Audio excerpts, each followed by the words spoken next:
another line in this article that we're referencing that I want to kind of pick your brain about, because we were just talking about mortgage interest rates and how, you could buy for a point and maybe get in that 5.75 range. So this article, again, this is NAR's prediction. They're predicting that mortgage rates will fall, dropping to 6% this year and to 5.6% in 2024.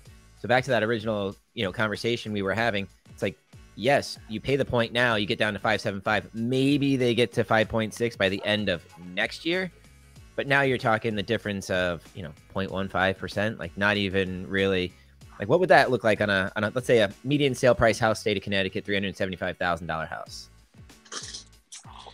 You're saying, what was the question? If rates went down 1%? Like if they do drop to 5.6 in 2024 and you're able to lock in now at 5.75 by paying that extra $3,600 for a point.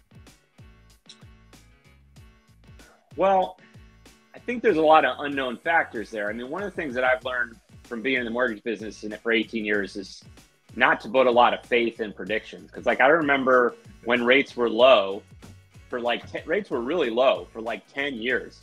And every year in January, some expert would come out and be like, this is the year rates are going up this year. And then sure enough, I remember one year, they were like, oh, rates are going to go up. And then Greece went bankrupt, and then they're like, oh, rates are going to go up. And then there was a global pandemic flu, and then, now we got banks going out of business. There's all these things that happen that nobody expects.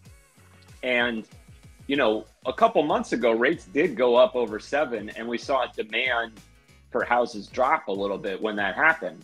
But think about what's going to happen to demand for houses if rates go down. I mean, if rates go down, that makes your monthly payment cheaper. There's going to be even more demand for housing. And the demand is really high right now. So, even if rates go down, home prices might go up. So I think it's always a good idea.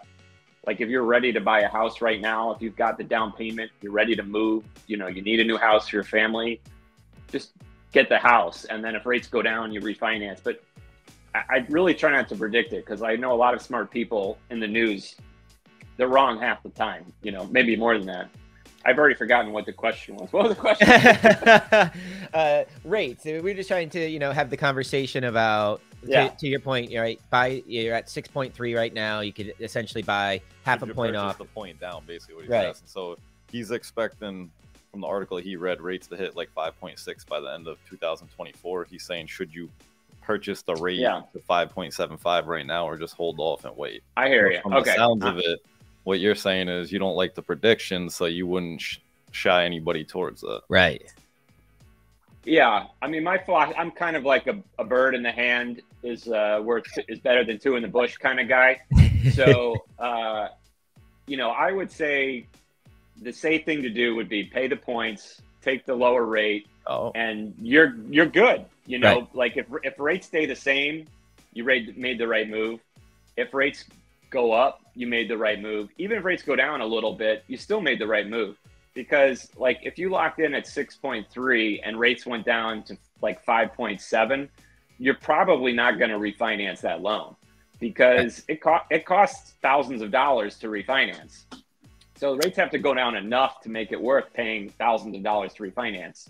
It depends on the amount of the loan too. On a big loan, if it's $1 million loan and rates go down 0.5%, yeah, definitely worth it to refinance. But on a $200,000 loan, rates go down 0.5%, it's not really worth it. So if you're in that under $400,000 loan amount range, which most people usually are, rates are probably going to have to go down to 5.25%, 5 before you refinance. Right. And, who knows when that'll happen or if it'll happen. And, you just don't know.